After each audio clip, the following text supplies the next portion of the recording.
하나님의 말씀지기 권영상 간사입니다. 오늘은 온 가족이 모여 떡국을 먹으며 서로를 축복하는 설날입니다. 비록 코로나 상황이 아직도 불안하지만 오늘만큼은 모두에게 행복하고 감사한 하루가 되기를 소망합니다.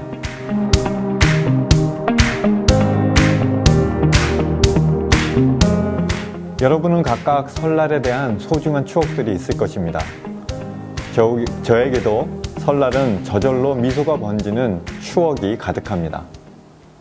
어른들로부터 받은 세뱃돈도 좋았고 특히 저를 반기던 할머니의 따뜻한 품이 기억납니다.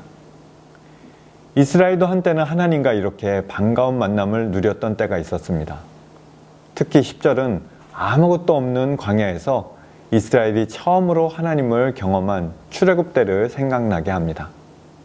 황량한 광야에서 과즙으로 가득한 포도를 만나는 것처럼 열매에 대한 기대를 품고 심은 무화과 나무에서 첫 열매가 열렸을 때처럼 하나님과 이스라엘의 첫 만남은 그렇게 감격스러웠다는 것입니다. 하지만 그런 감격은 그리 오래가지 못했습니다.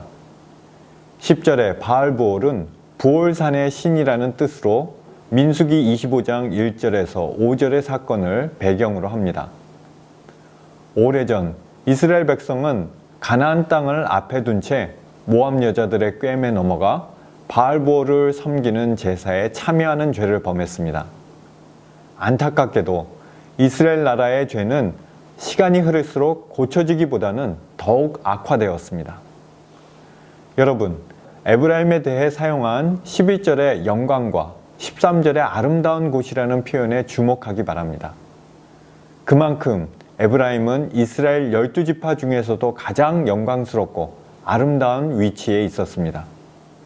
그러나 반복적이고 고집스러운 하나님에 대한 반역으로 마침내 하나님의 저주와 심판을 받게 된 것입니다. 14절에서 선지자 호세아는 하나님의 심판에 대해 차라리 아이 배지 못하는 태와 젖없는 유방을 주시옵소서라고 기도합니다. 이는 선지자 자신이 하나님의 이스라엘을 향한 슬픈 진노에 공감하며 장단을 맞추는 것입니다. 하지만 그 장단은 좋아서 춤을 추는 모습이 아니라 깊은 슬픔과 통한을 담은 장단입니다.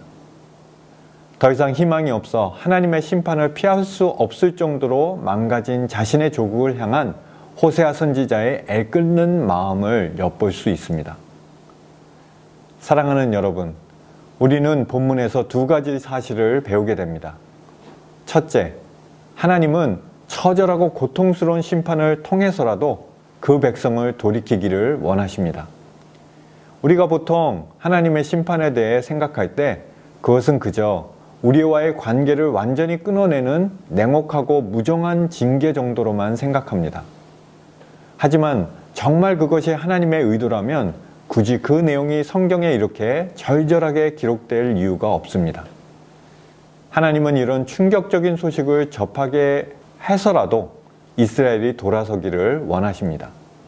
심지어 너무 아프고 고통스럽지만 이런 징계의 과정을 통해서라도 이스라엘을 낫게 하기를 원하셨던 것입니다.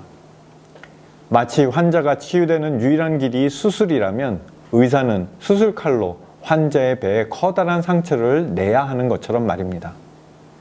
당장은 이 과정이 고통스러워도 보다 더 멀리 보면 이스라엘에게는 더 유익함을 알기 때문입니다. 둘째, 본문을 통해 우리가 배우는 교훈은 선지자의 마음입니다. 14절에 나오는 호세아 선지자의 기도는 망가진 조국을 차라리 제대로 고쳐달라는 간구로 봐야 합니다. 무너지고 망가진 우리의 공동체, 우리의 나라를 위해 무조건적인 안녕만을 구하는 것은 바람직하지 못합니다.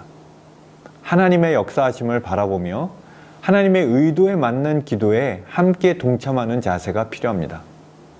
우리의 공동체는, 우리가 사는 시대는 여러 가지 문제와 갈등으로 신음하고 있습니다. 호세아가 그랬던 것처럼 이 시대 가운데 역사하는 하나님의 뜻을 분별하며 하나님의 뜻이 이 땅에 이루어지기를, 특히 하나님의 공동체가 회복되고 성장하도록 기도해야겠습니다.